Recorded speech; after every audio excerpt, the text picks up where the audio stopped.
दोस्तों, अभी तक हम ये सुन रहे थे कि पाकिस्तान एयर स्ट्राइक्स करता है, चाहे खोस्त में करे, चाहे कंधार में करे, चाहे काबुल में करे, कहीं और करे।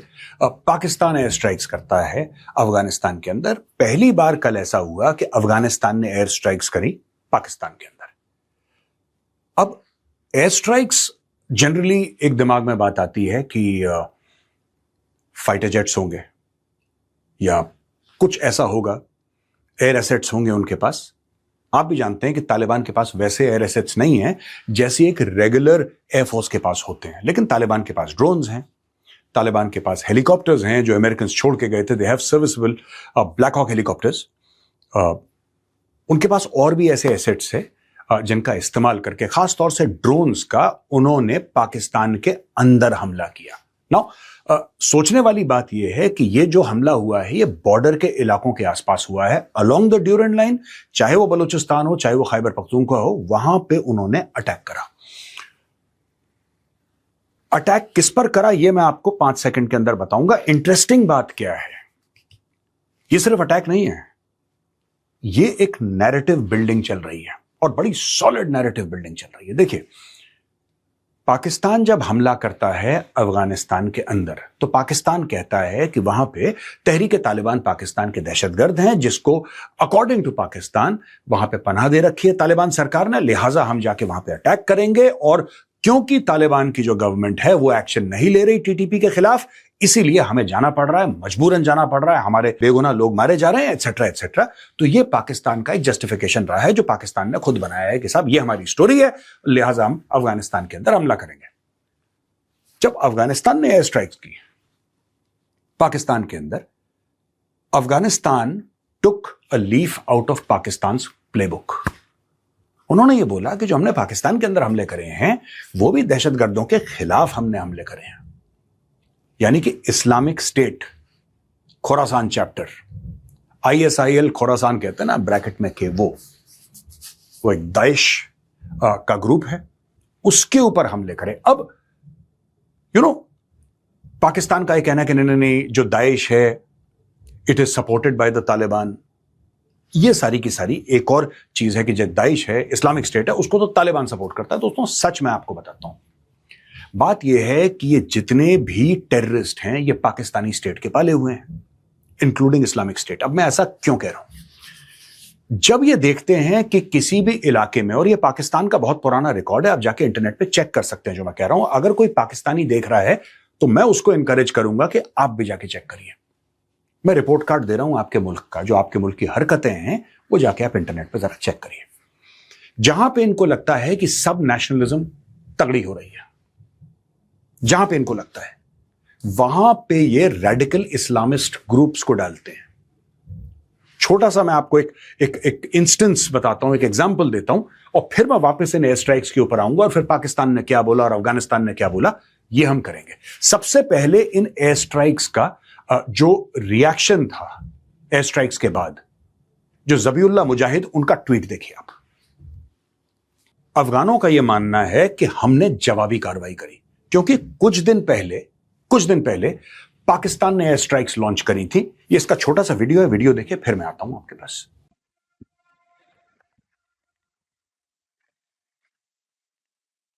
तो दोस्तों, ये पाकिस्तान ने जब एयर स्ट्राइक्स लॉन्च करी तो उसमें 13 लोग तकरीबन मारे गए, 11 बच्चे थे।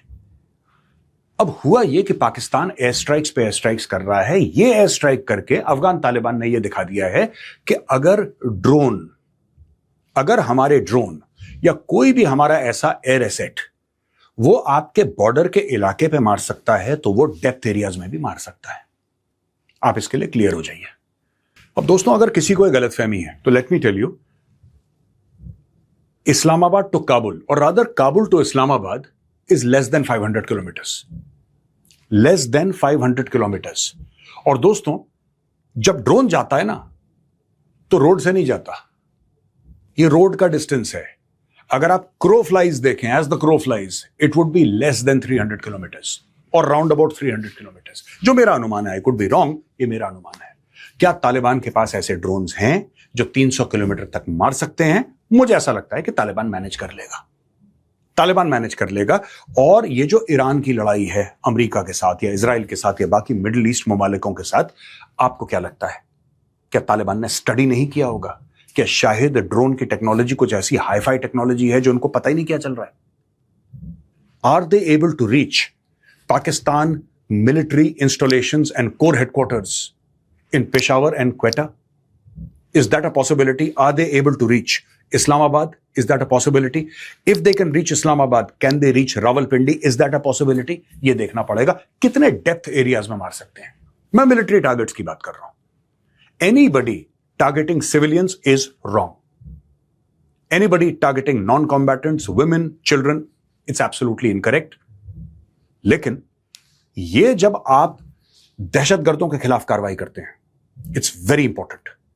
तो आज तालिबान ने दिखा दिया है पूरी दुनिया को कि ये एयर से भी असॉल्ट करते हैं। इसके पहले उन्होंने नहीं किया था, छोट-मोट एक्शन हुए थे, इन्होंने एयर से असॉल्ट करा है। अब बाद में पता लगेगा साहब कि कितने लोग मारे गए, क्या हुआ, लेकिन पाकिस्तान डिनाई कर रहा है कि यहां पे इस्लामिक स्टेट के टेररिस्ट हैं। पाकिस्तान डिनाई कर रहा है। पाकिस्तान तो वो भी डिनाई कर रहा है कि 26/11 जो मुंबई में हुआ वो पाकिस्तानियों ने करा, वो तो आज तक डिनाई कर रहा है, जबकि उनके prime minister Nawaz Sharif on record बोल चुके हैं कि जो 26/11 के दहशतगर्द थे वो पाकिस्तान से गए थे। It's accepted on record by the prime minister of Pakistan. और क्या चाहिए आपको? लेकिन फिर ऑफिशियली नवाज शरीफ का तख्ता पलट होने के बाद फिर से डिनायल मोड में पाकिस्तान चला गया। तो ये हाँ ना ये सब तो चलता रहता है दोस्तों। यहां पे अफगानिस्तान ने सटीक निशाना लगाया और दाइश के टेररिस्ट को उड़ा दिया। मैं आपको एक बात बता रहा था, रेडिकल इस्लामिस्ट प्रीचर्स की मैं बात बता रहा था। होता क्या है, जब इनको लगता है, मैंने पाकिस्तानी आईएसआई की बात कर रहा हूं, पाकिस्तानी फौज की बात कर रहा हूं, जब उनको यह लगता है कि खैबर पख्तूनख्वा में, मैं बलूचिस्तान पर भी आऊंगा अभी, जब इनको ऐसा लगता है कि खैबर पख्तूनख्वा में यह हुआ है कि साहब वहां पे ना पश्तून नेशनलिज्म जरा जड़ पकड़ रही है और ये खतरा बन रही है हमारे लिए, पश्तून नेशनलिज्म, तो इनको डर लगता है। फिर ये क्या करते हैं, कहते हैं कि चलो इस्लाम का इस्तेमाल करते हैं, मजहब का इस्तेमाल करते हैं, और फिर उनको ये सब, तो इसेंशियली आप कैसे करेंगे? जो इस्लामिक स्टेट है या अल कायदा है, वो तो कहते ही नहीं कि मैं यमन का हूं, मैं सीरिया का हूं, मैं कहीं का हूं, मैं कहीं का हूं, राइट? उनकी तो आइडियोलॉजी रिवॉल्व्स अराउंड फेथ और there interpretation of the faith. जो भी उनका इंटरप्रिटेशन है फेथ का, उसके ऊपर इनकी आइडियोलॉजी रिवॉल्व करती है। पाकिस्तान यही चीज का इस्तेमाल करता है, यही चीज का इस्तेमाल उसने बलूचिस्तान में करा। जब बलोच फ्रीडम फाइटर्स सामने निकले और बोला कि हमें एक आजाद बलूचिस्तान चाहिए और पाकिस्तान के जुल्म बहुत ज्यादा हो गए हैं, इन्होंने क्या करा कि वहां पे ऐसे मसाजिद खुलवाए बलूचिस्तान के अंदर, वहां पे प्रीचर्स भेजे, जो रेडिकल इस्लामिस्ट प्रीचर, जो वहां पे बलोच लोगों को यह समझाएं कि नहीं, ये बलोच कौम कुछ नहीं होती, ये तो पूरा एक उम्मा है।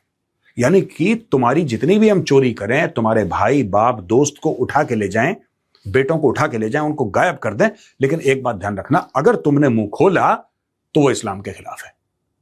इस तरीके से ये लोग गेम खेल रहे हैं। अब मैं ये सब स्टोरीज आपको क्यों बता रहा हूं? इसलिए बता रहा हूं क्योंकि इस पूरे गेम में इस्लामिक स्टेट आईएसआई का एक बहुत बड़ा हथियार है। जब उनको बलोचों के खिलाफ कुछ कार्रवाई करनी होती है, बलोच फ्रीडम फाइटर्स के खिलाफ, पाकिस्तानी फौज में तो हिम्मत है नहीं।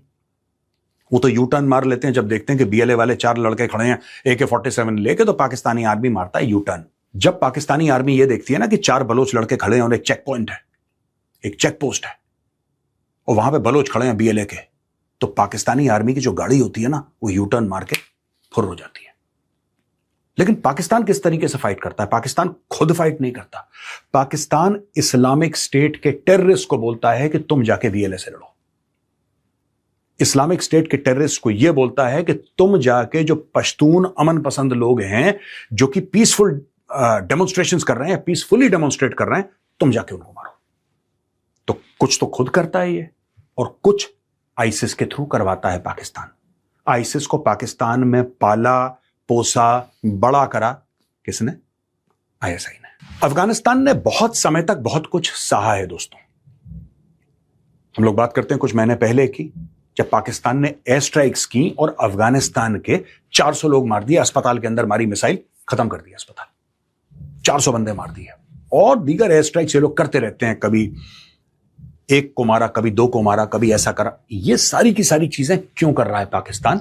उसके मुख्य तौर पे 2 वजह हैं दोस्तों। There are 2 reasons why Pakistan does this. पहली वजह यह है कि आसिम मुनीर ने डोनाल्ड ट्रंप को प्रॉमिस करा है कि मैं आपको बगराम एयरबेस लाके दूंगा।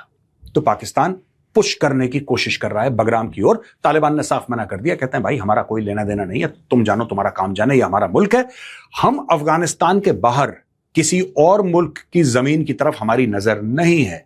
अफगानिस्तान के अलावा हमें और किसी मुल्क से कोई मतलब नहीं है।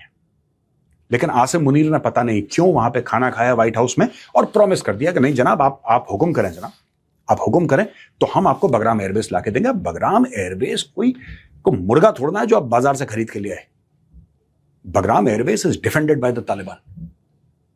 अब वो वहां पे फेल हो रहा है। अब जो दोस्तों दूसरा मेन कारण है ये लड़ाई करने का और भारत के साथ और अफगानिस्तान के साथ और सब पूरे खित्ते में आग लगाने का, ये आईएसआई का क्या प्लान है? सिंपल है। अब देखिए, आप अक्सर ये पूछते हैं कि मेजर साहब ये जो पाकिस्तानी हैं ये लोग इनको लोन क्यों दे देते हैं? ये बार बार पहुंच जाते हैं कटोरा लेके, बार बार कटोरा भरता है, बार बार फिर कटोरा, फिर भीख, फिर कटोरा, फिर भीख। ये चक्कर क्या है? और ये कौन बेवकूफ है जो पाकिस्तान को लोन दे रहा है? दोस्तों बेवकूफ नहीं है, मैं आपको बता रहा हूं, जो इनको पैसे दे रहे हैं बेवकूफ नहीं है, वो इनसे काम करवाते हैं। पाकिस्तान एक निकम्मे गुलाम की तरह तनख्वाह ले लेता है, पैसे ले लेता है, लेकिन काम नहीं करता। यानी कि जब ईरान हमला कर रहा है सऊदी अरेबिया के ऊपर और आपकी एक म्यूचुअल डिफेंस डील हुई है कि म्यूचुअली हम एक दूसरे को डिफेंड करेंगे और ये सब करेंगे, तो पाकिस्तान के ऊपर हमला मतलब सऊदी अरब के ऊपर हमला और सऊदी के ऊपर हमला मतलब पाकिस्तान के ऊपर हमला, यही तो बात हुई है। और सबने अनाउंस करा है, ख्वाजा आसिफ ने अनाउंस करा है, पूरे पाकिस्तान ने ऐसे ढोल नगाड़े पीटे। तो ऐसा कुछ भी नहीं था दोस्तों, ये झूठ बोला पाकिस्तान ने। बेसिकली क्या है कि अरबों ने पाकिस्तानी गुलाम खरीदे और उनको बोला कि बेटा यहां पे तुम सऊदी अरब में लग जाओ और अगर हमारे ऊपर हमला हुआ तो तुम हमारे गुलाम हो, तुम जवाब दोगे। अब पाकिस्तान जवाब देने को राजी नहीं है। जब जवाब देने को राजी नहीं है तो सऊदी अरब ने बोला कि यार तुमने तो पैसे लिए हमसे, कि नहीं मालिक एक्चुअली हुआ क्या है आप देखिए ना, वहां पे इंडिया कह रहा है कि ऑपरेशन सिंदूर खत्म नहीं हुआ, अफगान तालिबान हमारे ऊपर हमला कर रहा है, यानी कि जनाब हमारा ईस्टर्न फ्लैंक जो है वो भी वल्नरेबल है और जो हमारा वेस्टर्न फ्लैंक है वो भी वल्नरेबल है। हमारे खुद सर पे इतनी मुसीबतें आ रखी हैं, अगर ये मुसीबतें नहीं होती हम जरूर आपके लिए लड़ते, लेकिन हमारी मजबूरी है। तो पाकिस्तान ने पैसा भी गड़क लिया और पाकिस्तान ने काम भी नहीं किया। तो दोस्तों ये सारा का सारा जो अफगानिस्तान के साथ आजकल चल रहा है ना, इसके बैक एंड पे ये दो बातें हैं, मैंने सोचा मैं आपको बता दूं।